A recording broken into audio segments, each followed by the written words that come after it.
Venga, vamos a empezar, ¿vale? Para no retrasarnos un poco más. Bueno, él es Pablo Vargas, como se va a presentar él porque tiene ahí una diapositiva presentación. Yo solo os voy a contar un poquito cómo contactamos con él, porque bueno, para que veáis que es fácil, entre comillas, conseguir a gente que venga a contar cosas interesantes a los pueblos, ¿vale? A ver, hay una persona de aquí que es muy fan de un programa de la SER de la noche que se llama El Faro, de Mara Torres, y Pablo colabora, o de vez en cuando, bueno, pues estás en el programa de Mara Torres, entonces ella lo comentó, dice, ¿y este hombre que yo lo he escuchado en El Faro?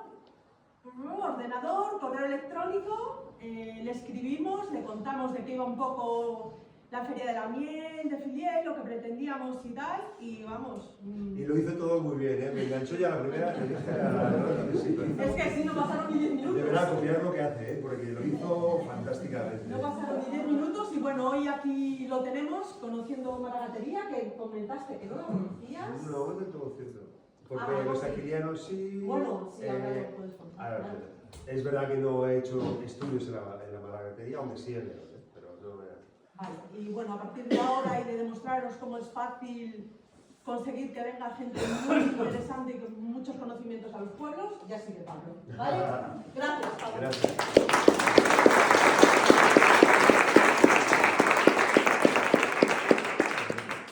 Bueno, a ver, yo he recorrido muchas partes de España, soy montañero, me gustan las rutas de montaña, también de costa, de todas partes, me he recorrido muchos sitios y a León he venido y ahora estamos trabajando con un proyecto con la Universidad de León, o sea que no es que fue hace tiempo, cuando era más joven, sí, no sé, mejor, por supuesto. No, es que seguimos, ahora tenemos un proyecto que empieza este año, o sea que estamos con una planta que tenéis en León, que conocéis la mayor parte de vosotros, que es la más interesante de conservación de España y parte de Europa, por no decir toda Europa. Se llama No me ves. No voy a hablar de eso hoy, o sea que lo dejo ahí, os lo lanzo. Una cuenta que solo está en las montañas de León, las montañas de Madrid y montañas de Sevilla. Muy poquitas poblaciones, se separó de su pariente más próximo, que son los No me olvides, hace 25 millones de años. Y la tenéis aquí, o sea, es como lo que hemos llamado un fósil viviente. Fósil viviente. Y es una de las pocas, y es la más fósil viviente de todas las que tenemos. O sea, es una maravilla. Y está en León, y por eso trabajamos con ellos. Pero bueno, sin más retraso, bueno, esta es una fotografía, desgraciadamente ya es antigua, porque el árbol de la izquierda ya lo... Pero bueno, del Jardín Botánico en Atocha, de pertenece al CSIC, como los museos de ciencias naturales y los institutos. Y tenemos investigación de plantas desde el año 1780, ¿vale? Desde Carlos III hizo el Jardín Botánico. Y bueno, tenemos el lujo de estar al lado del Museo del Prado, en el centro de Madrid, tenemos muchísimas visitas. Somos el quinto o sexto museo más visitado de Madrid, compitiendo con Prado, con Guggenheim, perdón, el Thyssen, el Guggenheim es dentro de España. Y el Real Madrid, que es el más grande. Y aún así no llegamos, tenemos 650.000 visitantes al año, que está muy bien. Y es uno de los que más tiene de España. Bueno, una cosa rápida, que esto está corta además presentarlo, pero bueno, para que veáis un poco la ficha, yo defendí la licenciatura en el 89, leí la tesis en el 94 sobre genos axífraga, que tenéis bastantes en la sierra, por cierto, y yo lo primero que conocí haciendo la tesis es la babia, porque hay un endemismo de esa axífraga babiana allí, entonces fui para allá, pero luego ya me recorrí más partes. 3 años en el extranjero, en distintos laboratorios de especializaciones genética aplicada a la evolución. Y bueno, pues llevo 40 años en el como empecé muy prontito, cuando tenía 20 años, empecé como curioso, como alumno interno, empecé ya a investigar, acabé la carrera con varias publicaciones. O sea, desde el principio me gustaba investigar, lo tenía clarísimo. Y luego, pues si queréis poner una ficha solo 2 palabras, es a lo que me dedico, biodiversidad y evolución.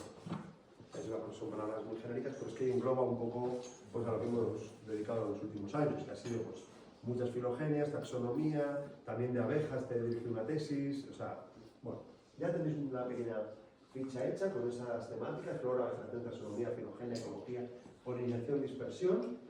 Historia de las plantas, que es lo último que estoy haciendo un poquito. Ya veréis que voy a decir bastantes cosas, y es a lo que fui al programa de Radio Nacional de Málaga. era precisamente sobre las plantas de la vuelta al mundo, que voy a hablar de ellas aquí para que veáis, porque me he propuesto en los 10 años que me quedan antes de jubilarme, poner a las plantas en el lugar que les corresponde, porque no las tenemos nadie en la cabeza donde deberían estar. Y a ver si os convenzo de esto y al final de la charla me contáis. Bueno, antes de esto...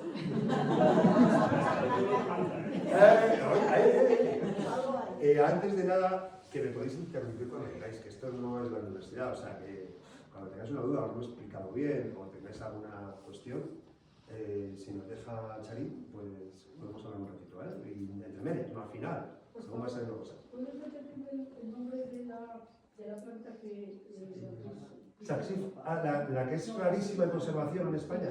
Le hemos puesto el nombre, como no tenía lugar, la llamamos No me ves. Porque está relacionada a los no me olvides. Y si le digo el nombre científico es Girocarium opositifolio. Girocarium opositifolio. Con Y las dos. Girocarium. Bueno, seguimos adelante. Bueno, estos son los 4 bloques que he sacado. Le propuse a Charín varios títulos, así de divulgación, un poco interesar a todo el mundo un poco, y dijo, pues aprendiendo de las plantas. Pues vamos a ver qué puedo enseñaros de aprendiendo de las plantas en 4 bloques. Sobre la domesticación de plantas y animales, pero la idea es una. Flores y abejas, que me voy a centrar en algo que es diferente a lo que veis aquí de abejas, ¿vale? En la parte más silvestre, no nada que ver con la abeja de la miel. Otras plantas que cambiaron el mundo, hay plantas que cambiaron el mundo, y así, de claro, y lo vais a ver, y no se tiene en cuenta, se ha distorsionado totalmente la historia. Y medicamentos y plantas, pero voy a ser breve porque ahí podría ser una asignatura en cualquier universidad. Bueno, esto lo conocéis, ¿verdad? Lo habéis probado casi todo, me imagino. Pues yo lo primero que dice, voy a la maracatería, digo, a ver qué comida es la más típica. Y me encuentro esto y digo, ostras, se parece a cocido madrileño. Y digo, a ver, va a ser al revés, Pablo, va a ser el cocido de aquí a lo mejor antes que el de Madrid, pero bueno. Y luego ya leí más cositas y tal, entonces, ¿lo veis bien? ¿Tiene la diversidad que debiera de tener o le falta algo? ¿Le falta? ¿Qué falta? Pero, es que está muy feo, pero está por aquí. Está ahí debajo la patata. Es repollo. ¿Qué más falta? ¿Ajo? Ajo estará ahí.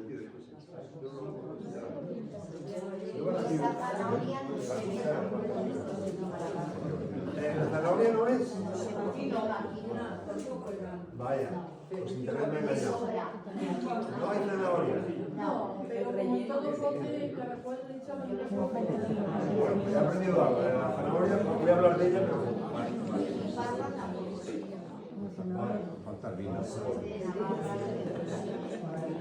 Vale, piparra no se pone. Vale, eso es más interesante todavía. Porque esto es lo que veis vosotros, ¿verdad? Nosotros vemos esto.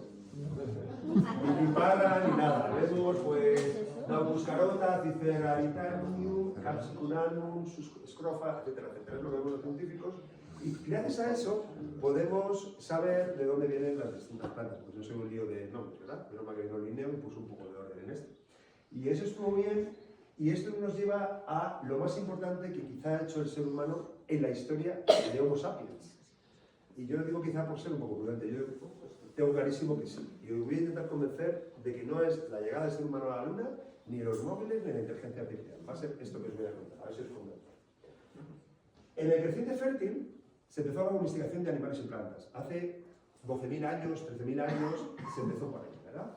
Y en el creciente fértil, de lo que tenéis en el cocido maragato, que son las mismas especies, las que tenéis en amarillo son las del cocido maragato. O sea, muchos platos típicos de los sitios tienen plantas y animales que no son de esos sitios, de origen. Pero aquí, en el cocido maragato, sí lo tenéis. Excepto la... ¿Cómo era la piparra? Sí. Que es el Capsicum annuum, que ese no es, que es americano. Y excepto el Solanum tuberosum, que es la plata, que tampoco es de aquí. El resto es todo de donde... No... Sí, sí. El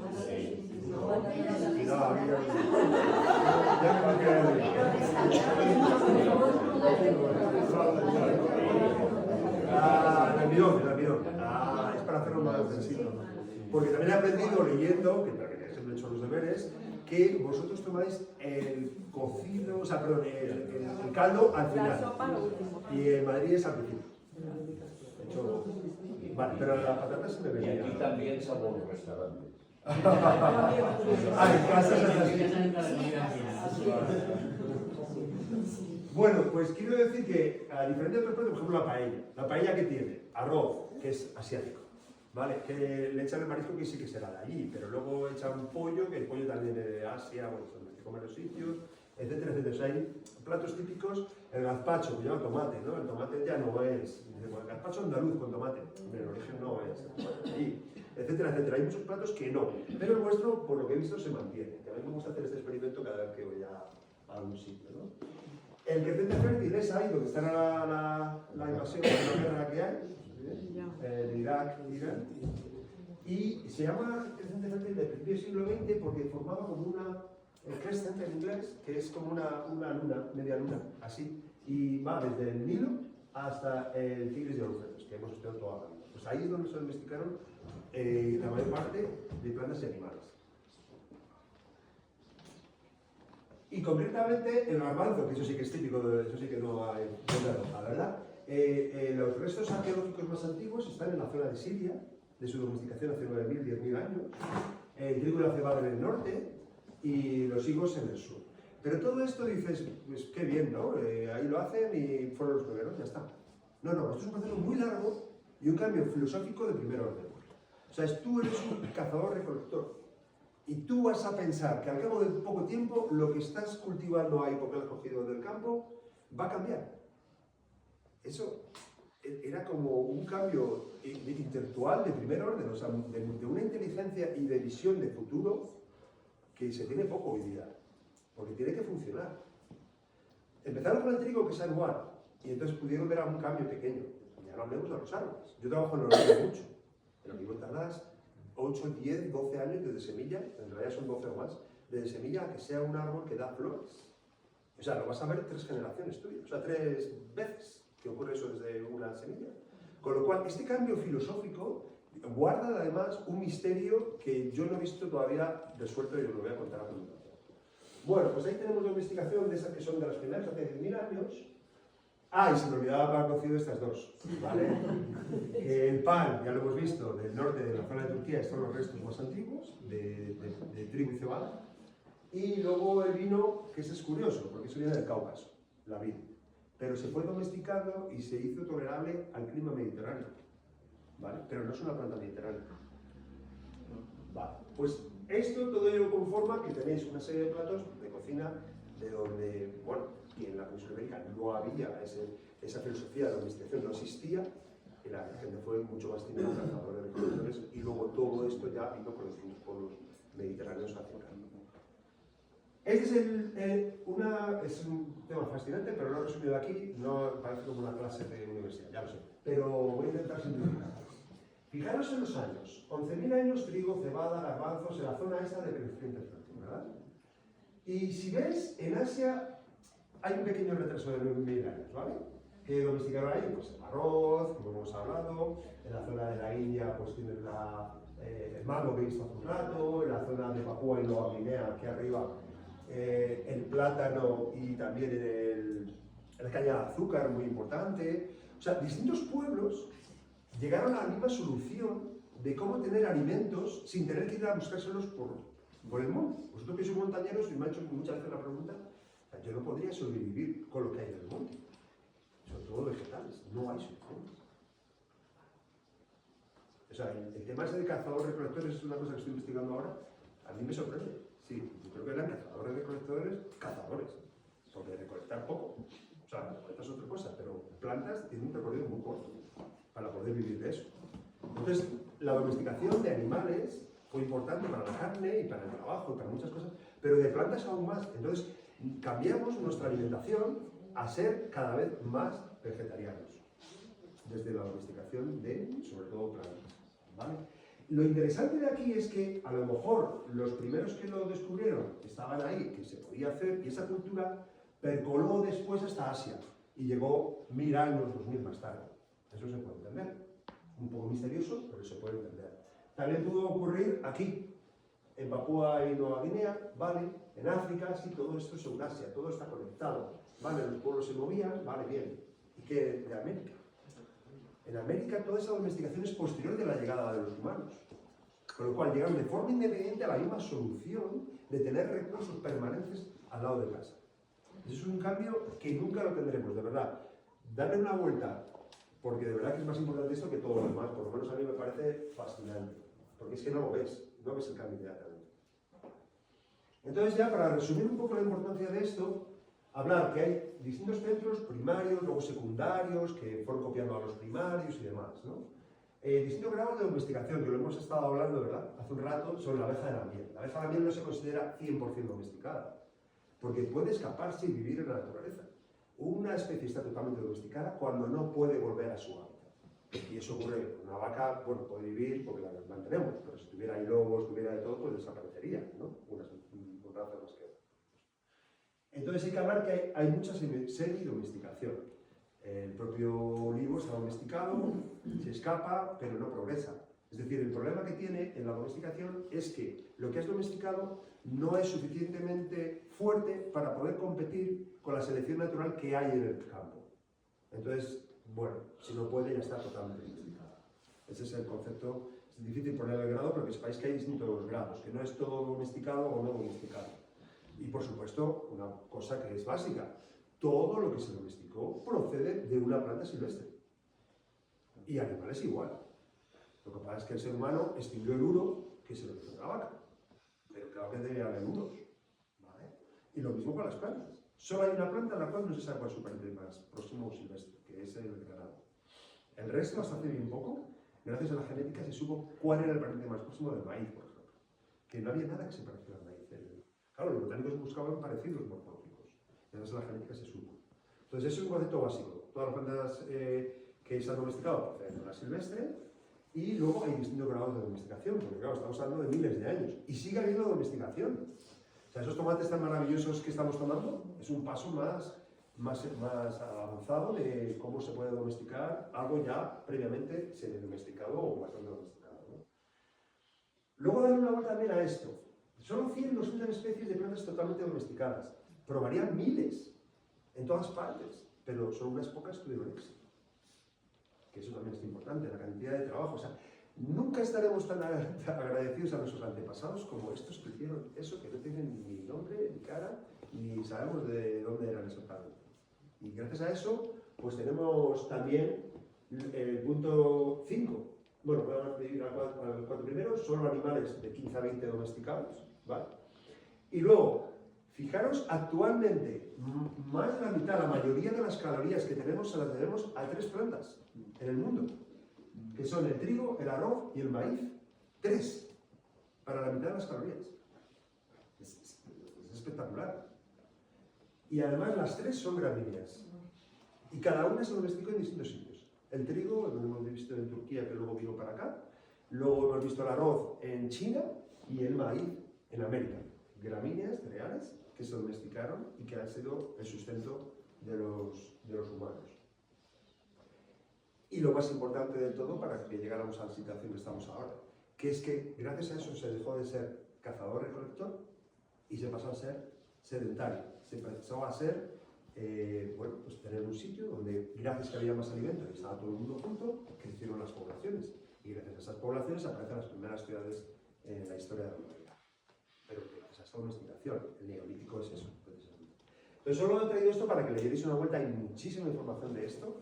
Yo me he acercado a esta información porque somos especialistas en el olivo, en el origen de la domesticación del olivo. Y entonces por eso quería traeros eso como una de las cosas más importantes que nos han enseñado las plantas. Pero ¿qué nos han enseñado esto otro? Que la pregunta ahora es, ¿quién domesticó a quién? Claro, nosotros domesticamos mucho, pero dejamos de ser quienes éramos. Ya no éramos cazadores-recolectores. Ahora éramos sedentarios. Entonces, ahora ya vivíamos así. Había cambiado totalmente. En unos pocos cientos de años, después de 300.000 años de Homo sapiens, habíamos empezado a cambiar ahí. Entonces, muchos filósofos y estudiosos de esto dicen, no, es que aquí hubo una domesticación en las 2 direcciones.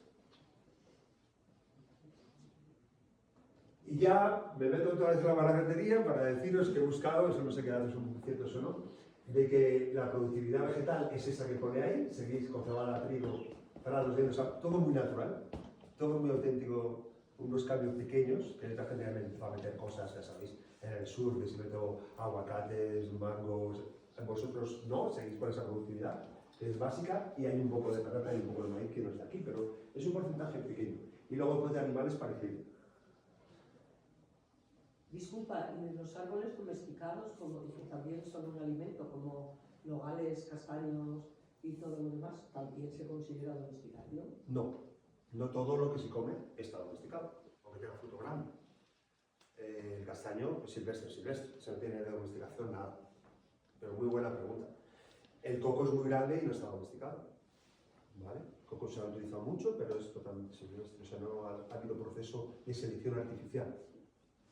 Pablo, pero el castaño, por ejemplo, se trabajaba mucho y se injertaba incluso en el norte. Dicen. Sí, o sea, tú puedes manejar plantas, pero eso no es domesticación. Ya. O sea, es como, yo tengo en mi jardín botánico de Madrid, tengo muchas plantas, 5.000 especies de todo el mundo, pero luego las que están cultivando. O sea, hay que distinguir entre, aunque es el primer paso de la domesticación, cultivarlo y que sobreviva con cuidados. Eso sí que es verdad. Pero no todo lo que comemos es domesticado, ni mucho menos. ¿Vale? De hecho, el castaño se suponía que lo habían traído no sé quiénes y se ha hecho. Eso ya va más a mi campo, a lo que ya ha pasado yo de genética. Se ha visto claramente con fósiles que el castaño no solamente no se ha plantado aquí, ni se ha cultivado aquí, aunque se injertara, sino que después de varias excepciones, el norte de España ha sido uno de los 3 sitios de refugio del castaño. Porque de los demás sitios se desapareció. Y el castaño sobrevivió a la cordillera cantábrica.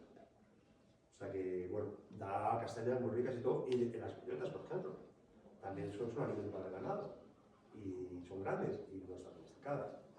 Esa tiene un problema, pero no me voy a enrollar mucho porque cada planta es un mundo. O sea, ¿por qué las encinas no se domesticaron? Es todo un mundo. Se intentó muchas veces también. O sea, por eso ponía ese dato de solo 100, 200 realmente domesticadas, pero se inventaba con todas las que tenían alrededor. Una vez que vieron que funcionaba con el trigo, seguramente la cebada, que vive un año y de un año para otro, puedes ver cambios.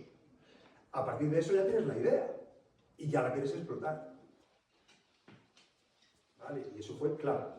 Entonces, las plantas herbales fueron la clave para que distintas comunidades del mundo vieran que ese cambio era posible. Eso fue muy importante. Luego ya pasaron a los árboles, ¿no? Que, y luego, sí, más preguntas. Mira, lo dicen los injertos con el castaño, con el olivo pasa igual. Sí. El olivo, el acebuche, vive muy bien y aguanta muy bien las condiciones climáticas. Mucho mejor que el olivo es mucho más débil. Entonces, sobre ese injertaban ahí el olivo, o sea, sobre el acebuche injertaban el olivo. Y salían unas ramas con unas aceitunas y otras ramas con otras. Yo el castaño no lo sé en detalle, pero imagino que castaños que se fueran fuertes eran los que se injertaban, ¿no? Entonces, eso es un proceso de selección artificial frente a selección natural. Y ese es el primer capítulo, es tan importante, y no ahora, que Darwin, en el origen de las especies, su primer capítulo es selección artificial. Y es precisamente todo el tema este de ver cómo el cambio evolutivo puede ser rápido, pero no es una presión natural, es una presión que hace el ser humano eligiendo lo que quiere. Y se le ocurrió muy inteligente como era él, y así explicarlo a los demás.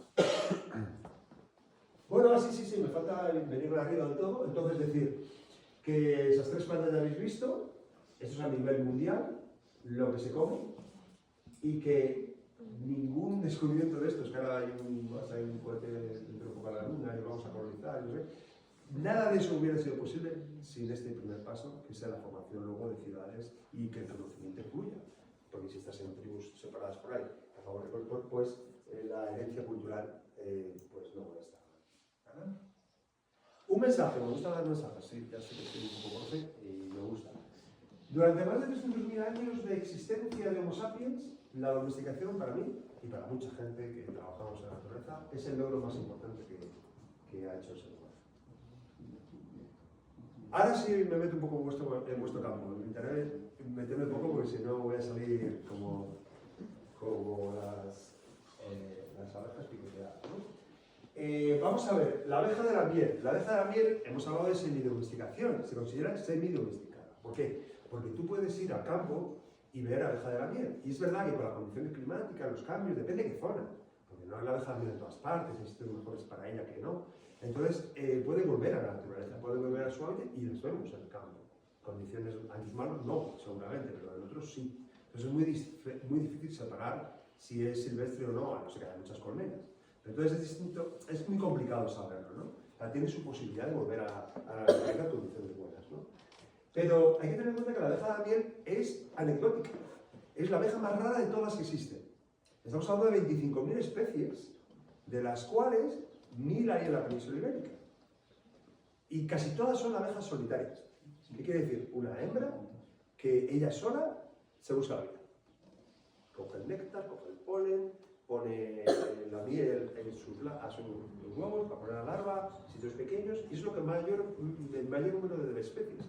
Sin embargo, en esa domesticación y ese gregarismo que tiene la Apis mellifera, se consiguieron esas grandes cantidades. ¿Y qué le pasa a esas grandes cantidades? Pues le pasa que tiene problemas. Bueno, esa es otra...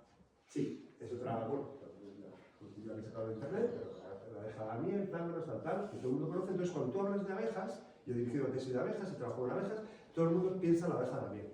Incluso los biólogos, yo creo. Que claro, te dicen abeja, el primer dibujito que te viene desde pequeño es la de la miel. Y es la menos abeja de todas, porque es muy rara, no se comporta como la mayor parte de las abejas. Incluso las sociales, como la abeja esta, los bombos, los abejorros, tienen muy poquitas obreras. Pero aquí estamos hablando de 30, 40, 50.000. Estamos hablando de grandes ciudades de abejas. Que le pasa un poco como a nosotros. Al vivir en ciudades, todo era mejor para la herencia cultural, conocimientos, progresar. Pero cuando hay una infección, afecta a todas. Entonces, acordamos del COVID, ¿vale? Era eso. El problema es, precisamente, que ha habido mucha infección que hemos repartido entre nosotros.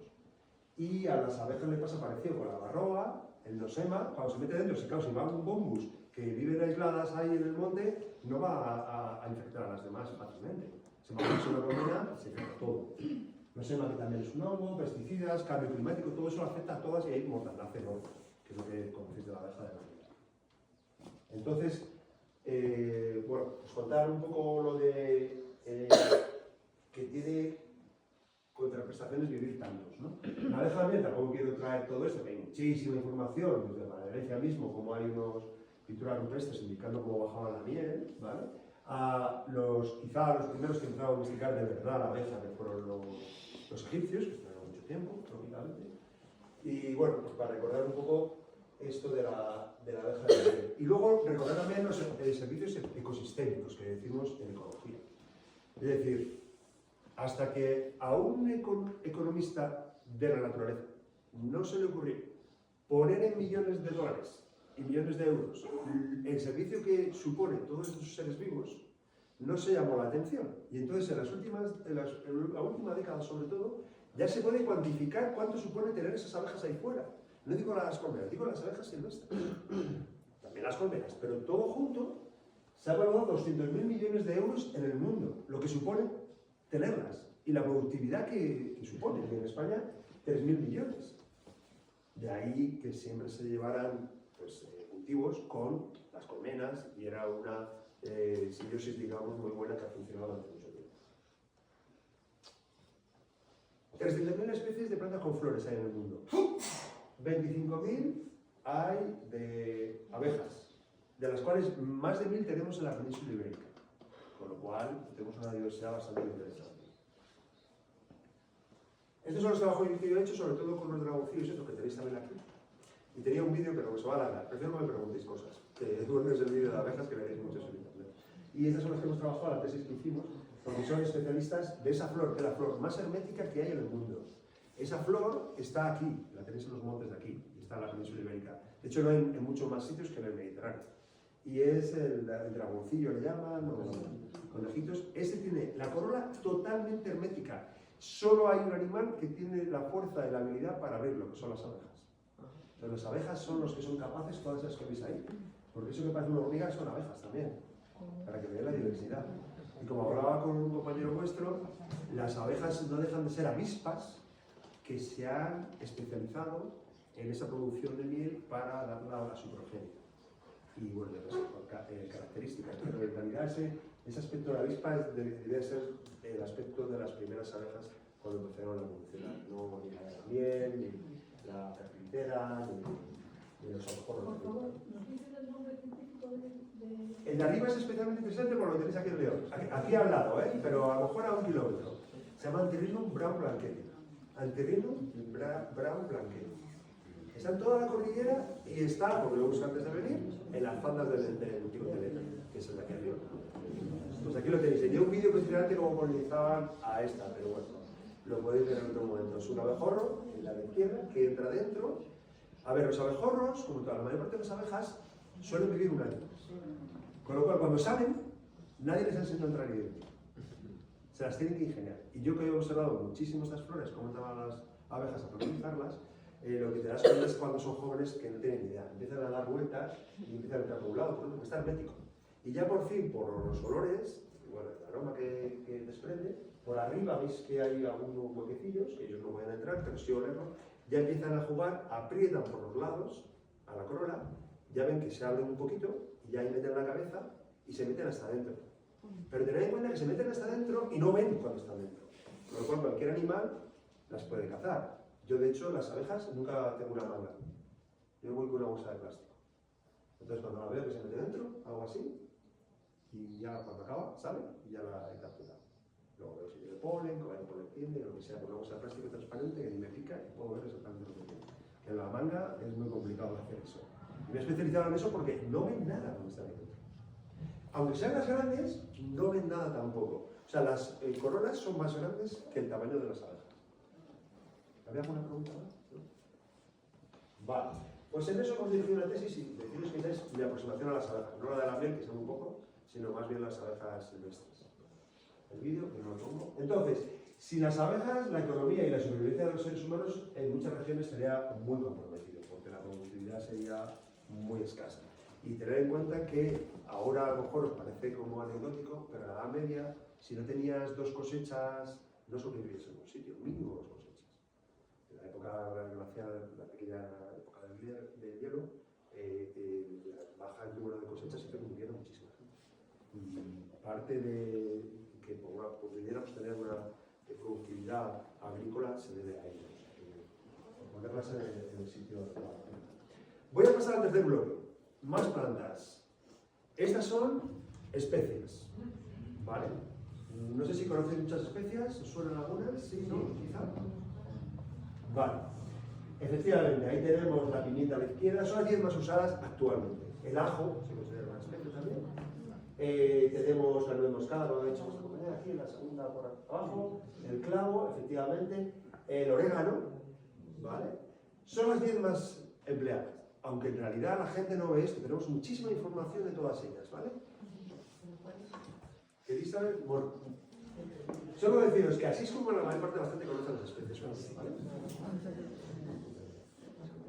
Especies es esto para la gente, para la mayor parte de la humanidad. Es esto, este botecito cada vez hecho y si no lo he hecho no pasa nada. Básicamente. Pero las especies movieron el mundo y os voy a intentar convencer por qué. Nosotros lo que vemos después del Linneo, pues ya tenemos más información, el nombre científico, lo que tenéis ahí arriba, la cúrcuma, ¿verdad? El comino, etcétera, etcétera. Ya se sabe también que tienen compuestos químicos únicos, que los cogen muchas veces del género. Por ejemplo, lo que sabe el ajo, que sabe fuerte, es por la alina, allium, alina. El picor es la capsicina, de capsicunandum, que es el de la guindilla, el ají. Y así sucesivamente, van tomando los químicos, lo fueron tomando. Luego se empezó a secuenciar, se sabe el ADN y hay, de lo que veis en la diapositiva, 2 de ellas está el genoma totalmente secuenciado. O sea, tenemos una información brutal, hoy día, después de muchos siglos. Pero en el siglo XV ocurrió un evento histórico importante. La ruta comercial que había durado durante miles de años, que era la ruta del jade, la ruta de la seda, la ruta de las especias, comunicaba el este de Asia con Europa, ¿verdad? Y los otomanos cerraron el paso porque, bueno, ¿sabes? Constantinopla, pues eso, la colonizaron, expulsaron a los cristianos y entonces no dejaban pasar por los estrechos, no dejaban pasar a nadie. Entonces, ¿qué pasaba? Que toda esa afluencia, no solamente de distintos productos que había de intercambio comercial histórico que son muchísimos kilómetros como podéis ver, se cortó de repente y ya solo entraba de forma, pues, imaginaros, de forma ilegal, pero claro, las grandes ciudades como Venecia, como era Génova, como era Florencia, pues claro, ahí eso se vio muy afectado. Y como sabéis, pues gracias al Tratado de Alcasovas, bueno, no me meto en historia, y el de Tordesillas después, pero primero Alcasovas, España no podía ir al sur por África. Entonces, como era algo económico importante, pues había que llegar desde ahí hasta las Islas de las Especias, que era donde estaban las más importantes. Por el camino seguía habiendo especias. Las Islas de las Especias son esas 5 que he marcado, que ni se ve, porque es un laberinto tremendo, y solo en 5 islas había 2 plantas importantes, que era el clavo, que hemos hablado de ella, y la nuez moscada, ¿verdad? Entonces, todo ese recorrido suponía un 1000% de sobrevalor de lo que valía una especie. Bueno, a ver, una especia o lo que fuera, claro, pero estamos hablando de plantas, pues especias, pero vamos, con la seda le pasaba parecido, ¿no? Pero al cortarse, esto obligó, pues, a que hubiera exploraciones, buscar por el mar cómo poder llegar a las zonas de la especiería, que era donde estaban todas las especies. Entonces hay 3, como vamos mal de tiempo, voy a saltarme la portuguesa, voy a hablar de las españolas solo, pero las he apuntado aquí. Cristóbal Colón, luego bordeando África, que es lo que podían hacer los portugueses, Vasco de Gama, y luego la vuelta al mundo de Magallanes del Cano. Vuelta al mundo, que es una terminología que a mí no me gusta mucho porque ese no era el motivo. No era... Entonces, ¿qué pasó? Los 4 viajes de Colón. ¿Pero qué pasa? ¿Por qué es tan importante lo de Colón? Porque cuando vas a los archivos originales del Archivo General de Indias, te encuentras las capitulaciones de Santa Fe. Y en las capitulaciones de Santa Fe te pone esto. Porque como ya tenemos todo desvirtuado, que tienes que ir a las fuentes. Y en las fuentes te dicen cuál era la motivación. La motivación era que fuera almirante de todas aquellas islas y tierras firmes. Iba a ir a islas. Estaba claro que él buscaba esas islas de la especialidad. Objetivos, eso está traducido, está transcrito de la capitulación. Mercadería, si quiere, sean perlas, piedras preciosas, oro, plata, especería. Especería son especias, otra vez, insisten en especias. ¿Vale? Y ¿qué pasa? Que, claro, y queriendo ir a la India por ese lado, no voy a contar todos los peripecias, por qué fueron por ahí, por qué pensaban que la tierra era más pequeña, que es muy interesante. Fueron a América y no encontraron las especies que buscaban, pero encontraron cosas parecidas. ¿Por qué se llama Indias? No sé si lo habéis planteado alguna vez. Se llaman Indias porque no estaban en la India, pero pensaban que estaba en la parte alejada de la India, pero dentro de lo que era todas las Indias. A ver, que tampoco es una locura. Tú vas allí y te encuentras gente con los ojos más bien rasgados, no exactamente como los de los indios, bueno, indios, asiáticos, quiero decir. Pero bueno, tampoco son como los europeos, oye, tampoco es una parte más alejada de lo que es la India, lo que es China, ¿no? Y coges y vas a ver plantas. Y hay oro, bueno, hay algo de oro, bueno, eso se puede esperar más o menos. Pero plantas, ¿qué plantas hay?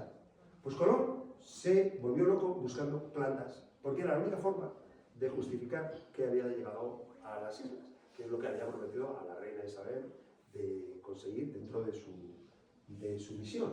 Entonces no encuentra eso, encuentra plantas parecidas que tienen sabores parecidos, y las hay todavía y se llaman canela caribeña, pero no es la canela de verdad. De hecho, el Linneo le puso, bueno, diré, verum, bueno, ahora me saldrá. Le llamó verum a la suya, que es la verdadera, porque esta no era la verdadera. El pimiento ají lo descubrió aquí, aunque eso no lo buscaba, y no sabía que había encontrado la especia que hoy día más se consume, que es el ají. El pimiento nosotros no mucho, pero en muchos países que le gusta el picante, lo que consumen realmente es eso, más que la pimienta.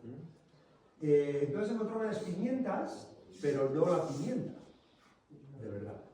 Y el rubano, esas son otras cosas. Entonces, Colón en esos 4 viajes iba siempre con la esperanza de encontrar esas plantas, porque le empezaron a decir los botánicos y los que estaban cerca de los reyes que no había ido a Asia, que había ido a otro sitio, pero no a Asia. Claro, él había encontrado algo más importante, pero eso había ido. Pero para que veáis que sí, había oro, claro que había oro, pero tú vas con oro a Castilla, después de estar de viaje durante 3 meses, vas con oro, el oro puede ser de cualquier sitio. Pero las plantas son las que realmente te dicen llegar al sitio, porque solo viven en esos sitios. Por eso se obsesionó tanto que hay estudios, como esta tesis, que ellos hablan del fanatismo de Colón por las especies. Porque él murió pensando que había estado en la India y pensó, bueno, las Indias, en Asia, y pensó que había descubierto pues, ese territorio, aunque las plantas no las encontrara exactamente. Vasco de Gama no lo voy a detener, es una expedición totalmente diferente. Hay que decir, por supuesto, que los grandes navegantes eran portugueses.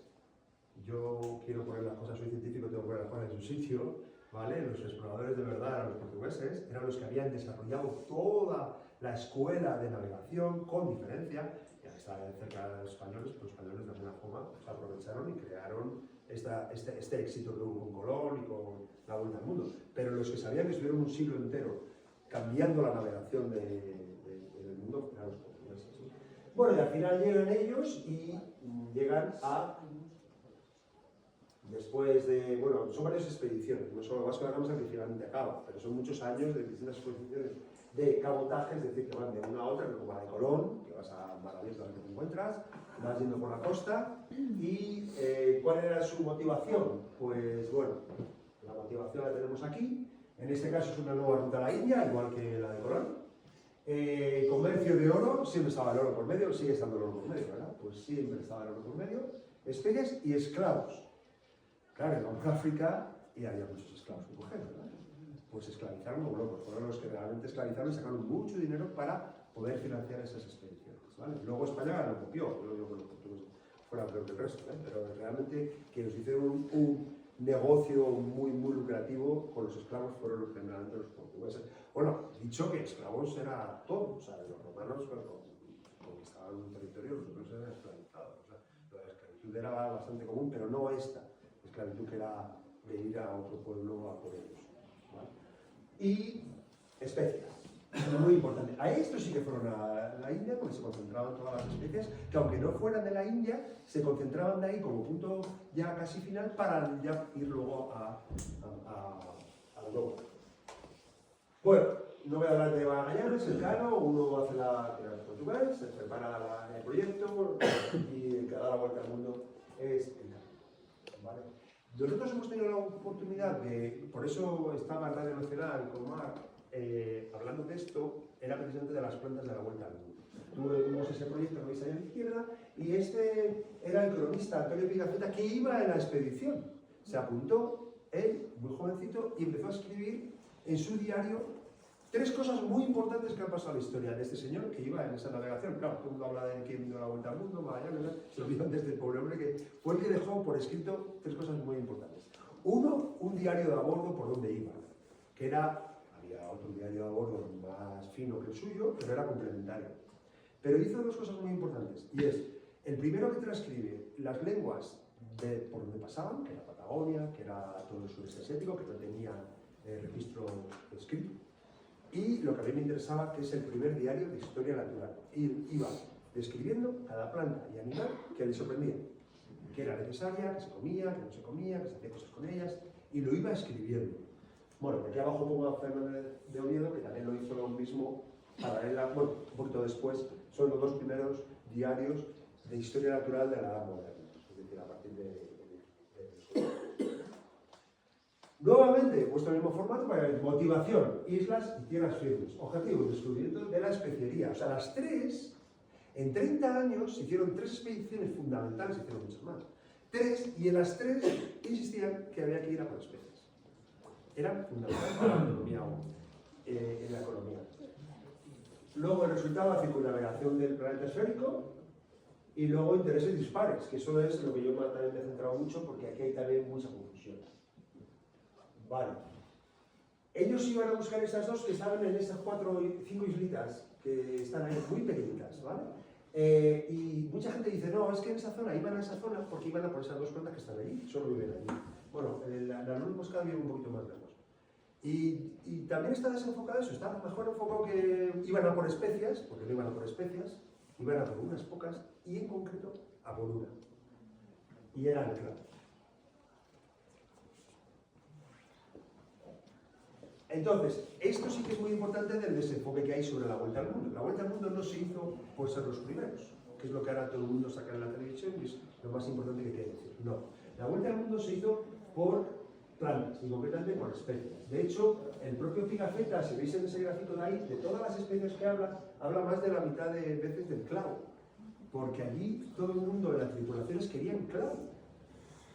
Se ve también aquí, muy importante, bueno, Carlos I buscaba la ruta, claro, era comercial y buscaba algo más grande, pero los que iban allí y les convencían para ir y que se iban a hacer ricos, era con una sola planta, con una sola especie, que era el clavo. Y se queda muy claro cuando en el Archivo General de Indias consultas qué trajeron, la primera nao que vino fue la Victoria, y estaba cargada, no era la más grande, pero estaba cargada con 27.000 kilos, eran 6.000 quintales a la época, de esto y esto, que es anecdótico, pero sobre todo en lo que había era clavo, de esos 27.000 kilos. O sea, 26.000 y pico kilos eran exclusivamente de clavo. Los marineros lo tenían claro, también el Cano tenía claro, que solo había que llevar clavo, era lo más rentable económicamente. Y era la única especie que realmente alcanzó su peso de oro. La única. Cuando leéis las especies, no las especies, solo una, esta. Claro, nosotros nos preguntamos, ¿por qué la obsesión por el clavo? ¿Qué tiene el clavo de especial? ¿O qué creían que tenía el clavo de especial? Y ahí está la pregunta clave. ¿Por qué, igual que la redundancia, el clavo era inmutable? Entonces, lo voy a decir a continuación, pero primero voy a hacer un resumen del mensaje este de que ni Cristóbal Colón y las 5 naos navegaron hacia el oeste en busca de América, no conocían América, ni de oro, no iban a por eso. Ni Magallanes y Elcano dieron la vuelta al mundo por ser los primeros, tampoco era el objetivo, iban a volver por el mismo sitio, por cierto. No era el objetivo de las expediciones. En ambos casos buscaban plantas, o sea, se descubrieron esos territorios por plantas, y concretamente por especies, que es lo que les llevaron a todos esos territorios. Así que las especies desencadenaron el descubrimiento de los nuevos territorios mucho más que cualquier otra cosa. ¿Y por qué alcanzaron esos precios? Vale, pues ahí hemos entrado y ahí estamos en una zona de investigación que no hemos acabado, que no estamos de acuerdo con muchos historiadores, entonces estamos en mitad, os traigo cosas aquí bastante recientes que todavía seguimos investigando. Manejábamos 7 hipótesis. Los historiadores no suelen manejar hipótesis, por cierto, pero yo soy científico y sí. Entonces teníamos las 7 hipótesis y las que están en gris las descartamos. Para dar, lo vais a oír en documentales y en libros que leáis, libros que no he traído por no criticar demasiado, libros totalmente desenfocados. Hoy día, publicarlos en las mejores editoriales, no todos, hay otros que están muy bien, pero en los documentales todo lo vais a ver. Yo estoy harto de escucharlo porque escucho mucho de divulgación y está desenfocado. Y desde luego, para dar sabor a la comida estropeada, cero. Me han dicho los historiadores de la alimentación que la comida que comían los ricos, porque ¿quién se permitía pagar oro y comer oro? Lo equivalente. Los ricos no comían comida estropeada. Los pobres sí, pero se lo llevan a seguir estropeada, se lo llevan a chaclao, que era carísimo. O sea, la primera hipótesis fuera, para conservar alimentos, otra totalmente desastrosa. Aquí había unos métodos muy útiles, ya históricos. Las salazones, el secado, aquí en el norte era ahumado, ¿verdad? Tenías el desecado, la galleta que llevaban en los barcos, es eso, secar para que se conserve. Metías en aceite, en vino, había muchos métodos muy buenos. Y no vas a echar el equivalente de oro en un trozo de carne para conservarlo. Pues ese segundo es el que más oigo y es el más desenfocado de todo lo que podéis oír sobre las especias de aquella época. Luego ya sí que tiene más sentido que como artículo de lujo y valor refugio, sí, no había tanto oro y tal, se guardaba, duraban bastante las especies, el clavo duraba más de 1 año o 2 bien conservado, el clavo de color. Luego también por creencias, porque había habido mucha fantasía de que lo que venía de más allá pues te podía ayudar a muchas cosas, pero no sabemos bien, pero tenía algo de magia, muchos libros fantasiosos como La Biblia de la Noche. Y las 3 más importantes que he puesto en verde son estas. Se usaban para condimentar, pero vamos, es que no lo digo yo, que lo dice el diccionario de la Real Academia. O sea, una especia es aquella planta, por cierto, origen vegetal, porque en inglés spice se puede utilizar también para la sal. La sal vegetal, en español no. Especias son plantas, ¿vale? Eso está claro. Luego, estatus socioeconómico, efectivamente, todo el mundo le gusta presumir que tengo esto que viene de muy lejos, de la China, y sea, bueno, hasta actualmente sigue la gente presumiendo de eso, ¿no? Esto lo he traído de tal sitio. Seguimos siendo así, imaginaos hace 500 años. Y sobre todo, uso medicinal. ¿Uso medicinal real? Pues no se sabía. Porque las cosas venían, se utilizaban, a veces funcionaban y a veces no, como tantas cosas. Entonces había la posibilidad de, después de una Edad Media tan desastrosa, con tantas muertes, con tanta peste negra, con tantas... Bueno, había por supuesto penicilina, moría la gente con chinches. Entonces tenías, pues claro, las medicinas venían de las plantas. Entonces tenías la posibilidad de que una nueva planta que no habías empleado pudiera salvar a alguien. A ver, ponernos en circunstancias, a ver si lo consigo. Situación histórica, la pandemia que hemos vivido todos. Se han muerto muchos de nuestros abuelos. ¿Le hubierais dado lo que fuera porque no se murieran? Aunque fuera algo que dice, no, esta medicina no se sabe, pero vamos a darla porque no hay otra forma de salvarlo. Pues eso lo hemos hecho hace 4 o 5 años. ¿Qué se haría en la Edad Media cuando morían muchísima más gente? Pues creer en que esa planta podría ayudar a curar, porque no era una planta sola que curaba, ellos hacían sus fórmulas magistrales. Y esa última hipótesis es con la que más estamos trabajando y en la que más creemos, y es bueno, pues con la que nos peleamos en plan amistoso con el Instituto de Historia. Y ya esto me permite ir a la cuarta parte, que ya estoy acabando. Son las medicinas, ¿vale? Plantas y medicinas van de la mano. Ahora ya nos hemos olvidado de ellas, ¿verdad? No nos olvidemos del todo que sigue habiendo plantas que se siguen cultivando para extraer medicamentos. El opio, por ejemplo. Pero sigue, plantamos el opio en todas partes y se ve. Y sigue siendo una analgésico de primera orden, ¿no? Entonces, ¿es todo fantasioso o todo real? Pues claro, la Edad Media había un poco de las dos cosas. Había cosas que funcionaban y cosas que eran fantasiosas. Y entonces en la Edad Media había una cosa muy importante. Bueno, no he dicho que hay médicos en la sala, con lo cual no voy a hablar mucho de medicina. Solo voy a apuntar que está aquí Hipócrates con sus 4 fluidos, que eran lo que imperó desde los griegos, que todos los médicos, que luego se llamarían galenos, manejaban. El equilibrio de un cuerpo tiene que tener los 4 fluidos fundamentales, tiene que tener los 4 fluidos fundamentales en equilibrio para que un cuerpo sea sano.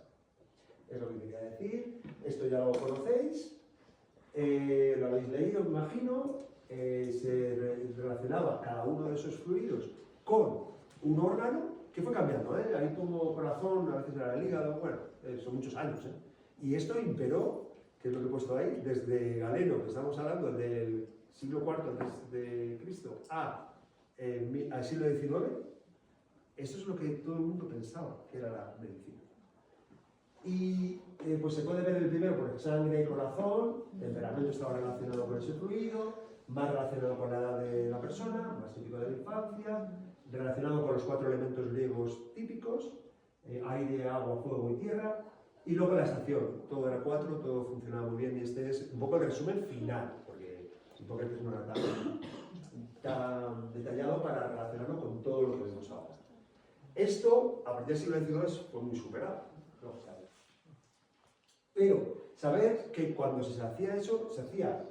Son 2 boticas, una del siglo XVIII, esta aquí es del siglo XVI, que está en Lichengibia, ya en la parte del norte de los Pirineos, y decir pues que claro, a la vez que había medicina, había boticas y hacía falta plantas para curar las enfermedades.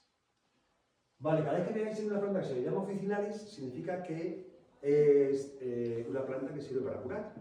Oficina, el nombre oficina, era la parte de detrás de donde se dispensaban las hierbas. Y eso se llamaba, esa habitación de detrás, se llamaba oficina, donde hacían las fórmulas magistrales. Ahora oficina, ya sabemos que significa otra cosa. Pero ahí lo reconoce este Linné, cuando digáis lo de oficinalis, pues se refiere a eso. Y luego había jardines medicinales, se decía hortus, huerta, ¿verdad? Jardín, huerta. Y el jardín botánico de aquí es Hortus Regium Matritensis, tiene nombre también del jardín, ¿no?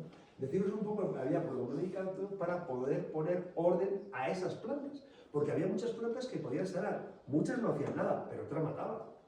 Entonces, los reyes católicos desarrollaron el protomedicato, que era para controlar que hubiera, a ver, el equivalente al colegio de farmacéuticos de ahora, vamos, pero en verdad. ¿Qué imperaba en la Edad Media? Que sigue habiendo un poco de esto en muchas comunidades humanas, la teoría de la asignatura o teoría del signo, es decir, que lo que había en la naturaleza, que tenía una forma parecida a un órgano humano, Dios lo había puesto ahí para dar una pista y que se utilizara para curar ese problema. Entonces, en una nuez tenemos una especie de cerebro, ¿verdad? Pues, ¿para qué serviría? Para el que está mal de la cabeza, pues enderezarle un poco, ¿no? Las orquídeas, la palabra orquis significa testículos, ¿vale? algo que puedo desarrollar para qué podía servir los dos tuberculitos que tienen las plantas debajo. Y la lobaria pulmonaria, que es un líquen que tenéis por aquí en los manojares, pues tiene forma de pulmón por dentro con sus alveolos, ¿vale? Esta teoría, que parece una bobada, era la que imperaba en la Edad Media y se utilizó mucho. De tal forma de que igual que teníamos a Hipócrates como griego, que había sido el primero, que habían seguido hasta la Edad Media y después muchos, estaba Dioscórides, que era, digamos, el farmacéutico de los griegos, el primero, el padre de los medicamentos basados en plantas y demás. ¿Qué pasó? Bueno, ahí espectacular, el códice de Dioscórides, hay un ejemplar todavía que existe en Viena, pero lo que sí que ocurrió es que hubo una impresión, empezó la imprenta de tipos móviles de Gutenberg, entonces ya se pudo hacer libros del Dioscórides cambiándolo. Entonces Mattioli metió, que en italiano, metió plantas italianas, en las que eran griegas, que eran muy parecidas a las nuestras, pero no totalmente iguales, y nosotros teníamos a Andrés Laguna, que era el médico farmacéutico desde los Reyes Católicos hasta Carlos I. O sea, que él metía ahí y ese está ahí. De hecho, yo no penséis que es un libro antiguo, porque el señor Fonker, que es uno de los mejores botánicos que ha habido en España, tiene ese libro, que es el que tengo yo en casa, que es de plantas medicinales y se sigue utilizando y le llama el Dioscórides renovado. Con lo cual, para que sepáis todo esto, que tiene una parte que bueno, puede ser más o menos fantasiosa, pero otra parte que es real. ¿Quedan aún creencias y aplicaciones de la medicina de los Campos de León? Os voy a poner unas pocas diapositivas finales para deciros lo que tenéis por aquí, que por supuesto muchos de vosotros lo sabéis, pero para recordarlo. ¿Y cuáles funcionan? Porque claro, en esta mezcla había unas que funcionaban y otras que no tanto, ¿verdad? Y ahora os voy a situar León dentro de las dos regiones florísticas que hay en Europa y en el Mediterráneo. La región eurosiberiana, que es la de la España húmeda, digamos, ¿vale? Del norte, y la Mediterránea, que es la que conocéis. Dice, no, la Mediterránea está cerca del Mediterráneo, sí, y más. Madrid y el sur de León también. Pero León está justo entre medias. Cuando estás entre medias de las regiones florísticas es cuando mayor diversidad tienes de flora. Por eso tenéis una zona muy buena. Y además, otra cosa más importante en biodiversidad, que tenéis sustratos diferentes, calizos y silíceos. Aquí estoy viendo que es todo pues, esquistos más o menos pizarrosos, pero vas más hacia la Bavia y son calizas. O sea que tenéis, eso da mucha riqueza porque las plantas, muchas de ellas, no todas, se han adaptado a suelos o silíceos o suelos calizos. Eso se puede dividir la mayoría de las plantas que hay en la flora ibérica. ¿Vale? Entonces decir que aquí tenéis muy divertido y he hecho un experimento. Yo no he utilizado inteligencia artificial en los 10 libros que he publicado.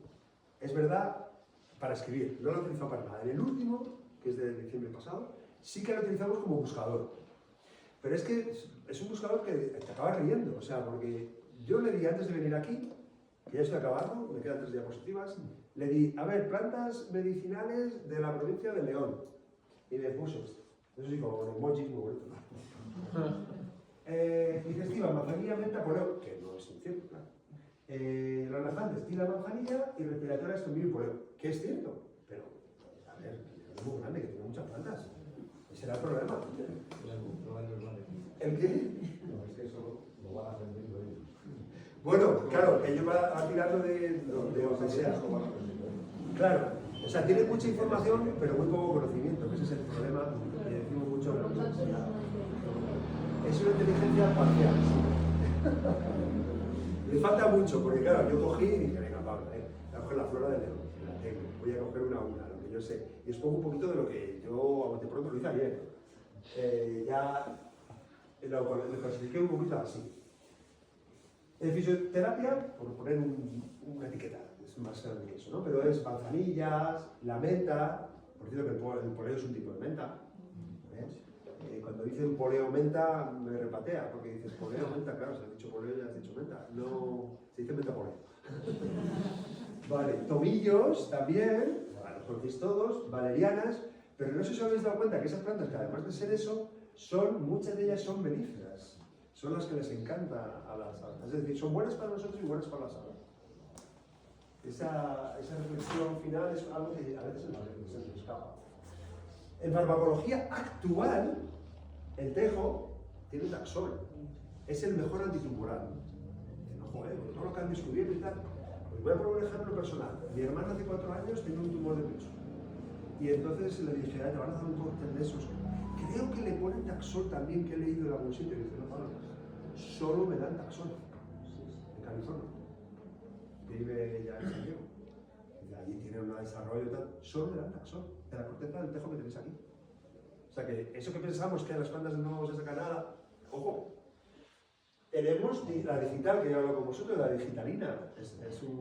Puede paralizar el corazón, se utiliza con cuidado, pero puede ser peligroso.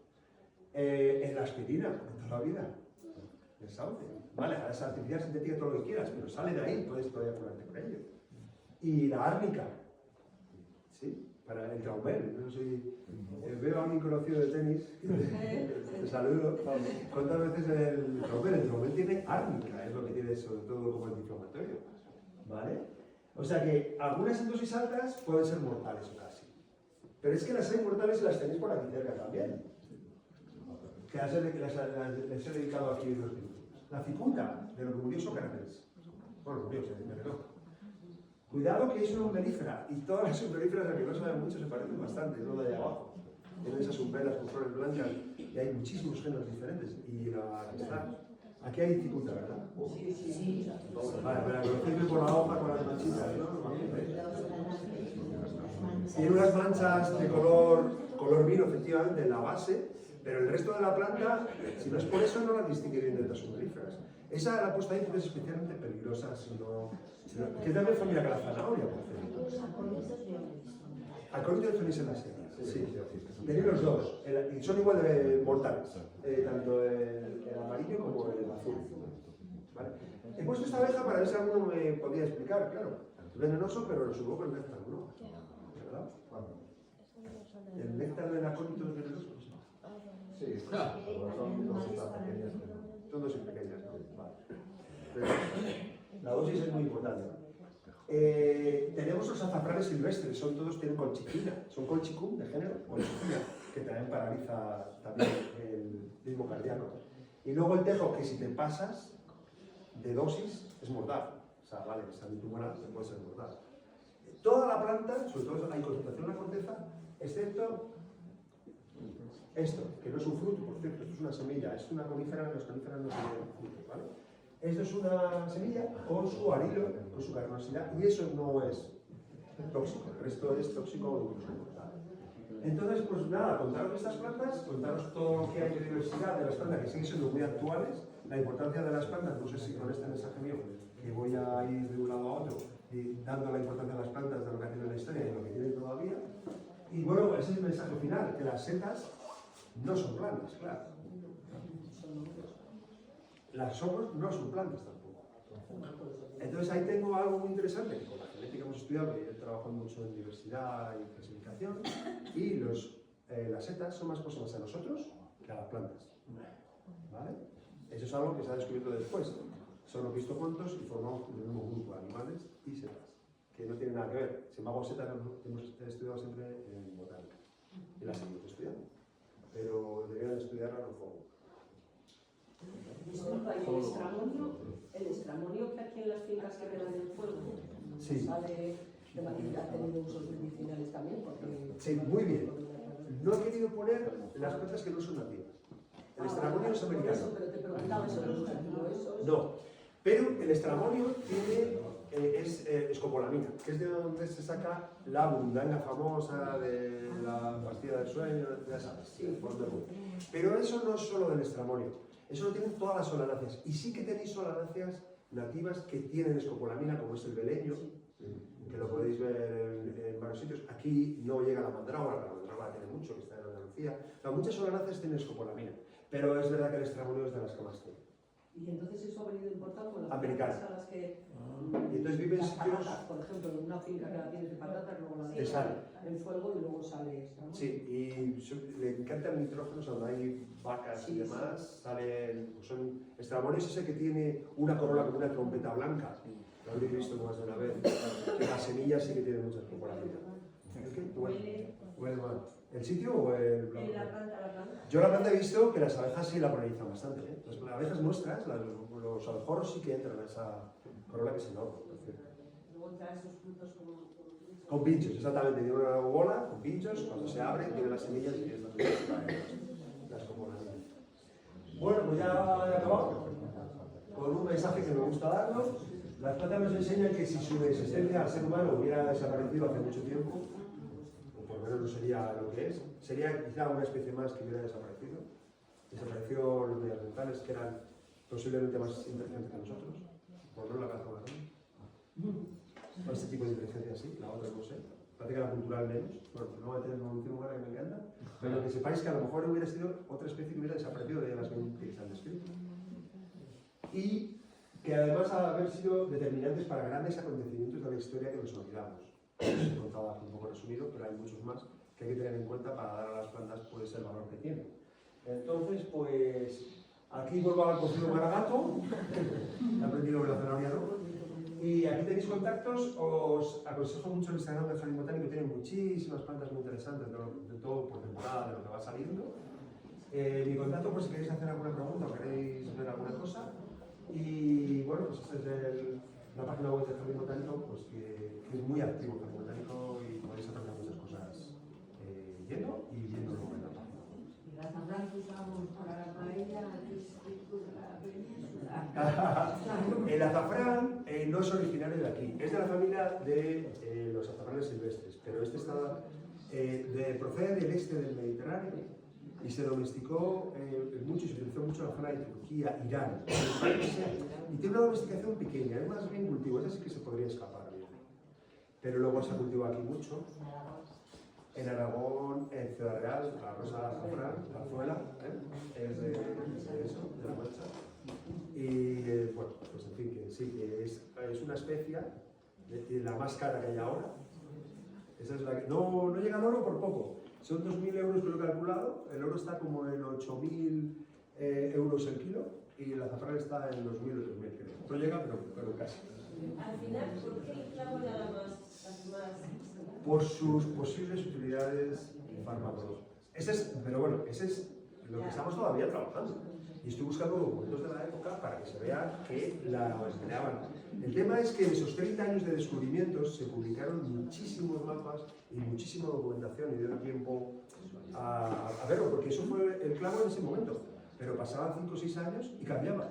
O sea, reíros de la volatilidad de la bolsa. O sea, en aquella época era subida y bajada continua, era una locura. Entonces, para esa expedición fue justamente el clavo el que era importante.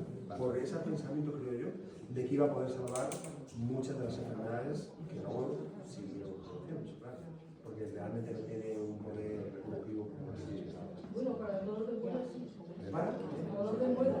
Para los Bueno, dolores sí, es una poco analgésica. Sí, pero no para todo lo que pensaba. Sí, una pregunta. El fruto del acebo, El fruto del acebo. rojo, así pequeño. ¿Qué quieres que diga? Propiedades, por favor. Pues no las conozco bien, te digo la verdad. Sé que lo dispersan los pájaros, no mucho, pero sí que lo dispersan y sé que puede ser en grandes dosis tóxico. tóxicos. Pero no sé, si alguien sabe de farmacia más que yo, o que es fácil, igual sabe, no lo sé. No sé. No se suele No consumir. suele de comer. No se debe consumir. Sí. ¿Pero qué tiene compuesto? ¿Algún alcaloide? Sí. No te sé decir. Es tóxico, yo he leído que no se debe consumir mucho. Los pájaros lo comen, pero no como desgano, la verdad. Una pregunta sobre el clavo, lo que usted ha dicho, no lo tenemos definido. El clavo. El clavo está muy definido, el clavo, lo que es la planta. Propiedades. Propiedades del clavo, sí. A ver, tiene unos alcoholes que le dan un sabor aromático especial, pero es que está lleno de plantas, así, con esas características. Era más la creencia de que podía valer para algo que su utilidad. No se ha comprobado ninguna utilidad especial. Es un poco analgésico, ¿no? Pero tampoco espectacular. No, era más bien que se creía que la nuez moscada del clavo podría servir para sanar todas las enfermedades que había en la Edad Media, que era exagerado. Gracias. Nada. ¿Alguna pregunta más? Sí. Sí. Las plantas como las que se dan en el cocido, que hiciste un esquema, Sí. ¿al final todas son autóctonas de aquí de España o no? No. No. No, espera. Menos las americanas. Sí, pero las demás sí son, ¿no? Sí, pero las solanáceas, ¿no? Claro, pero es que el garbanzo, que aquí sé que es tierra de garbanzos en el sur, viene del este del Mediterráneo. Pero lo Nosotros nos fueron, hemos beneficiado de las que se domesticaron allá. se fueron trayendo para acá, ¿no? Sí, Oye, entonces no son realmente originales de aquí. La No. verdad, La berza tampoco. pero es lo que os he comentado, porque ese cambio filosófico, Sí. cultural, se produjo en esa zona del creciente fértil. Y aquí Sí. no estábamos así. Ya. Aquí no teníamos ese cambio filosófico. Entonces no se domesticó nada. Bueno, Pero- luego después sí se domesticaron cosas. Quiere decir, no existía la versión silvestre. De garbanzo, que yo sepa, no, porque algunas sí hay, la zanahoria sí. Hay, claro que tenemos no sé cuántas subespecies de garbanzo. El garbanzo no, la zanahoria sí, pero es más posterior. Pero no se domesticó aquí en la península, tampoco. Estaba la especie silvestre.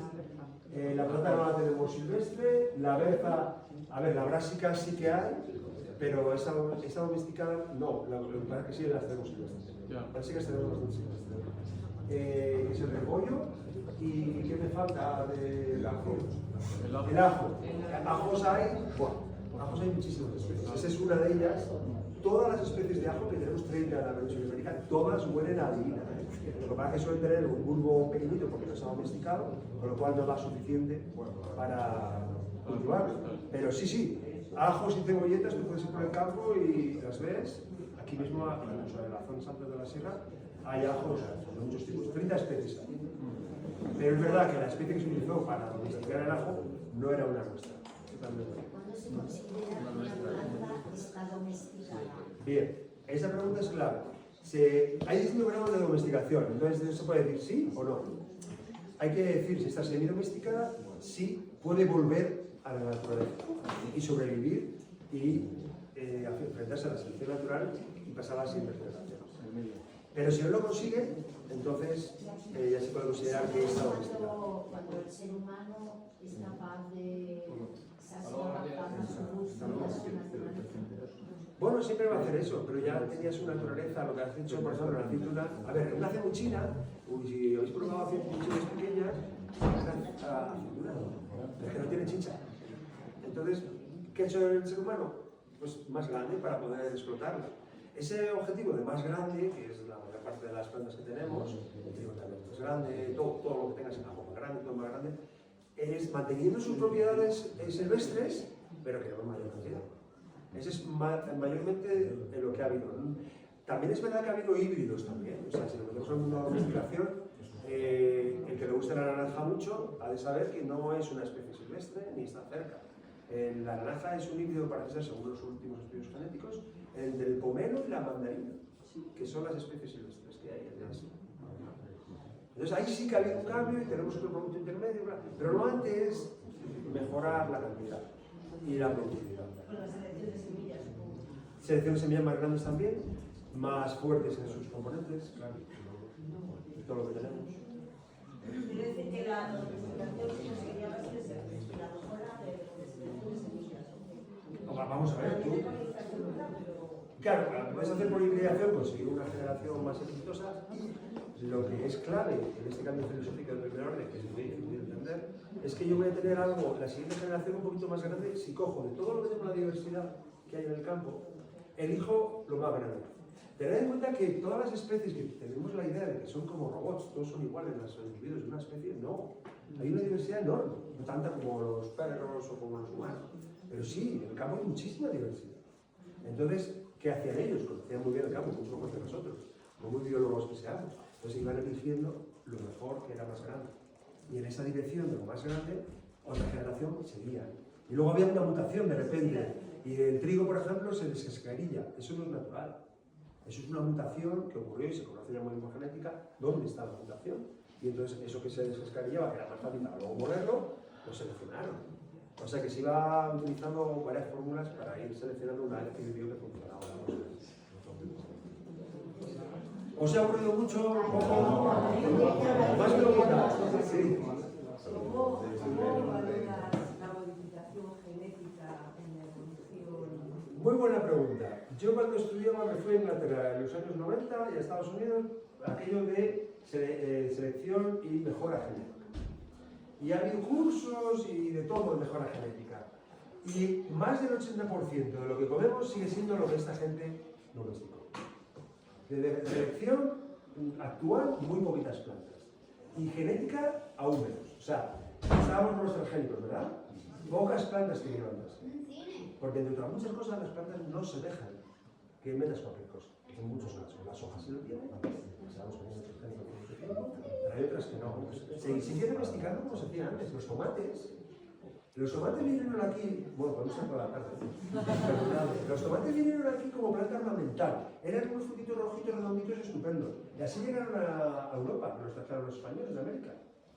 Los tomates, si os dais cuenta, cuando veáis un cultivo que tiene nombres como modernos, es que no son domesticados hace mucho tiempo. El tomate Raf, el cherry, el no sé qué, eso es del siglo XX. El fresón, otra planta también del siglo XX. Pero toda esa modificación, que puede ser, vale, modificación genética, se hacía incluso en el neolítico. Vas seleccionando lo que más querías. Por supuesto, seleccionabas por un fenotipo, un aspecto morfológico, pero llevaba los genes, claro. Pero lo que es la mejora genética, que yo me fui a Inglaterra, me fui a Estados Unidos, os digo, no, seguimos comiendo la mayor parte de los seres humanos, no solamente los que viven en África y estos pobres, seguimos comiendo lo que esta gente fue domesticando. ¿Lo hemos mejorado? Un poquito. Por ejemplo, también, un muchito. Es un muchito, como ejemplo los tomates, ¿verdad? Hemos estropeado muchas cosas. Pero lo peor también es pesticidas y otros problemas que hay en el campo. Pero sí, o sea, que tampoco nos engañen, porque llevo yo 3 décadas engañado. Me metí en genética por lo de mejora genética para ver qué pasaba con la genética y tal, y he estado siempre en sitios donde había posibilidad de mejora genética y al final, poco. Solo los transgénicos, hace poco ya veis, ya se habla poco de transgénicos, ¿verdad? Ya no funciona tanto, no hace falta. Sí que tenemos un montón de plantas. No, si tienes copiar la planta, son malos. Sí, digo, pero que como había esa tanto, vamos a cambiar esto, lo otro, modificar tal, no hace falta, tenemos alimentos de sobra, lo que hay que hacer es cuidarlos y comerlos en buenas condiciones. Más peligroso lo de los pesticidas que cualquier otra cosa, cambio climático ahora, con problemas que tenemos. Pero sí es verdad, lo de la mejora genética y los cambios genéticos no ha sido tanto como se suponía. Sí. El orégano. Orégano, muy bueno las cosas. El orégano tiene un poder de conservación igual o mejor que el clavo. No había que irse a la especería porque sigue siendo muy importante, está asociado thermal completo y no sé qué me preguntan. Pero ¿qué me querías preguntar? ¿Que si es interesante? Sí, conservante bueno, pero claro, ¿para qué conservante? Es que dicen, no, es que antes no había ni neveras, es que lo oyes en los documentales, es que no había neveras, no había vacío, entonces no tenían que conservar. ¿Qué va a dar? El garum que tomaban los romanos era una salazón. En salazón hemos conservado todo estupendamente y mucho mejor que echando orégano y echando clavo. Conservación, de verdad, quitarlo de las especies porque ese no era el objetivo y está tan distorsionado el valor de las cosas que ahora lo vais a ver continuamente en libros y en documentales, el tema de la conservación. Y me parece de los disparates mayores que hay que se siguen perpetuando, la verdad. Gracias. Sí, pero para que conserve no quiere decir que se utilice para conservar. Se utiliza donde sí, el chorizo lo echan por el medio. ¿Pero qué es eso o que está seco? Claro, es que al final el sabor lo que le da. O sea, de verdad, las especias sin conservar, pero la sal no se especia. Y se conservaba el ahumado, claro, pero no se especia. Es que había muchas formas de conservar bien. La galleta, lo que llamamos ahora el bizcocho. El bizcocho era lo que tomaban los tripulantes cuando iban de expedición. ¿Vale? El bizcocho significa 2 veces cocido. Porque ¿qué querías? Algo totalmente seco, y si estaba seco, se conservaba. Es otro método. El jamón es secado. Con sal, ¿vale? O no, pero es secado, no hace falta. No tiene sentido la conservación de las cosas. Procuro no ser radical porque como soy científico tengo que ser prudente. Pero en esto, como yo tantos años, de verdad, y es tan fatigoso oírlo de una otra vez, y además es que no hay argumentos en contra de esto. Entonces, pues, bueno, espero que os haya gustado. Si tenéis más preguntas,